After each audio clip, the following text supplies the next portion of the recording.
সকল আজি বনাবলৈ লৈছোঁ পটলৰ এটা ৰেচিপি। তাৰ বাবে আমি পিঁয়াজ দুটা কাটি লৈছোঁ, বিলাহীৰ পেষ্ট বনাই লৈছোঁ, সৰিয়হ আৰু আদা নহৰু পিচি লৈছোঁ, এয়া শুকান মছলা, নিমখ, জিৰা, মিট মছলা, জলকীয়া গুড়ি লৈ লৈছোঁ। আনফালে এয়া আলু আৰু পটল এটা হুইচেল দি লৈছোঁ। এটা চিটি মাৰি লৈ পেলাই এয়া দুডোখৰকৈ কাটি লৈছোঁ। আনফালে এখন কেৰাহীত অলপমান তেল গৰম কৰি লৈছোঁ। যিহেতু বিলাহীৰ লগত দুটা পিঁয়াজ মই পেষ্ট বনাই লৈছিলোঁ, গতিকে ইয়াত এটা পিঁয়াজ কুটি দিছোঁ মিহিকৈ, তেলত দি দিছোঁ।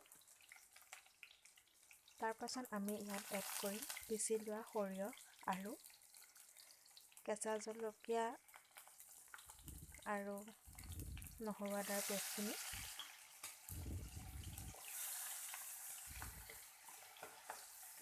জলকীয়া গুড়ি আমি কালাৰটোৰ বাবে অলপমান ব্যৱহাৰ কৰিছোঁ আৰু আনখিনি জলকীয়া আমাৰ সোৱাদ অনুসাৰে ইয়াত বটি লৈছোঁ।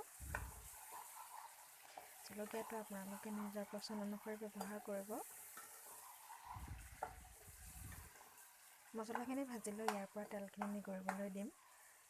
ইয়াত এড কৰিম পিচি লোৱা বিলাহী আৰু পিঁয়াজৰ যিটো পেষ্ট বনাই লৈছিলোঁ সেইখিনি আমি ইয়াত দি দিম।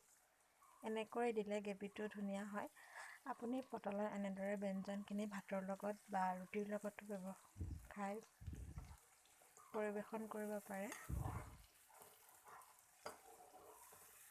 মছলাখিনি ভালদৰে তেলখিনিৰ লগত মিহলি কৰি ভালদৰে ভাজি ল'ম আৰু তেলখিনি নিগৰিবলৈ দিম।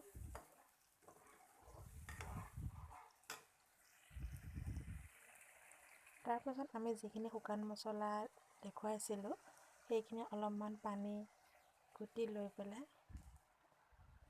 এইখিনি দি দিম। আকৌ এইখিনি ভালদৰে মিশ্ৰণটো ভাজি ল'ম।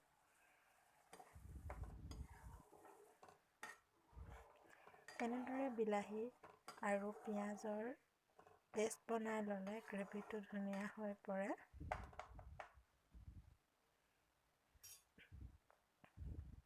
এয়া চাওক অকণমান উতলিবলৈ লৈছে। তাৰপাছত আমি এটা চিটি দি থোৱা পটল আৰু আলুখিনি ইয়াত এড কৰি অলপমান ভাজি ল'ম। চাওক কালাৰটো বৰ ধুনীয়া আহিছে।